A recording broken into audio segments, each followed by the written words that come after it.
मैं आपको ही फंसाऊंगा, आपको नहीं छोड़ूंगा। नहीं, मैं फंसने वाले काम तो ही नहीं बता करते दीजिए नीतीश जी कैसे नेता है शहजाद पूनावाला? ऐसा है, देखिए नीतीश जी वो नेता है जिन्होंने हमेशा अपनी, नहीं मैं आपको एक बात कर रहा हूं, नीतीश जी वो नेता, मेरी बात तो पूरी हो जाने दीजिए।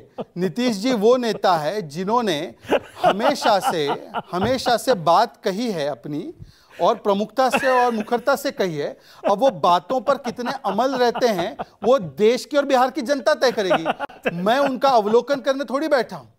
हर 5 वर्ष में जनता अवलोकन करती है। पर मैं आपको एक बात बताना चाहता हूं, नीतीश जी, क्योंकि आपका सवाल किस दिशा में जाता है मैं समझ सकता हूं। आप तो खुद एंकर रहे हैं ना, तो आप समझ सकते हैं। मैं समझ सकता हूं। मैं आपके आगे के सवाल का ही इंतजार कर रहा था। अनुराग जी ताली बजा रहे हैं। अब देखिए, अनुराग जी के तरह हम लोगों ने किसी को चिरकुट चिटुइया तो कहा नहीं। हमने अनुराग जी की पार्टी की तरह किसी पार्टी को धोखेबाज तो कहा नहीं। तो अनुराग जी बताइए कि जिन लोगों ने कहा चढ़गुंडन की छाती पर, उनके साथ आप गले मिल लिए। जिन लोगों ने कहा आप चिरकुट हो, आप छुटवई हो, उनके गोद में आप जाकर बैठ गए। सही कह रहे हैं, बिल्कुल सही कह रहे हैं। दूसरी बात, मैं सहमत हूं आपसे। दूसरी बात मैं सहमत हूं, लेकिन आपके सुर कैसे बदल गए अब अचानक? मेरे कहां सुर बदले? आज नीतीश जी बड़े अच्छे नेता हो गए। मैंने ये कहा, अब तक आप भी उनको पता नहीं क्या क्या बोलते थे। एक सेकंड, मेरी बात सुनिए।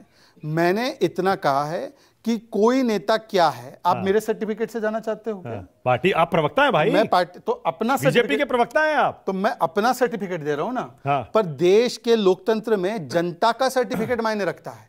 इसीलिए अनुराग भदौरिया चाहे जितना चीखे मोदी जी के बारे में, देश की जनता बोलती है अनुराग जी आप प्रासंगिक नहीं हो, और मोदी जी को चुनाव जिता देती है। जितना अतुल लोंडे पाटिल गालियां देते हैं मोदी जी को, लोग कहते हैं मोदी जी ही चाहिए, राहुल जी को हटाओ। तो मुझे लगता है कि जनता का सर्टिफिकेट किसके लिए क्या है वो लगातार आप देखिए ना, किसकी स्थिति कहां पर है, कौन कितनी स्थिति में बैठा है, उससे अवलोकन कीजिए कि जनता क्या समझती है। पर मेरा एक ही 2 सवाल है। मेरा एक सवाल यह है आज कि आज जिस प्रकार से केवल अवसरवाद के नाम पर लोग एक हो जाते हैं, और जब ये अवसरवादी गठबंधन, मैं आपको उदाहरण देता हूं। अच्छा, ये केरल में अब ये अवसरवाद नहीं होगा अगर नीतीश जी को वापस आप एनडीए में ले लेंगे। देखिए ऐसा है कि जो बच्चा पैदा हुआ नहीं उसकी मुंडन और हजामत कराने की कला केवल मानक गुप्ता में है। बच्चा पैदा हुआ नहीं, पर मानक जी बैठे हैं कि मैं इसका मुंडन करवाता रहूं। ये तो ऐसे हो गए ना, मानक जी कभी कभी मुझे ऐसे ये एग्जांपल देना पड़ता है, हालांकि मैं देना नहीं चाहता, कि शहजाद जी आप कब लक्षद्वीप जाएंगे हनीमून पे? अरे भाई, आपका भाई अभी तक शादी नहीं किया है,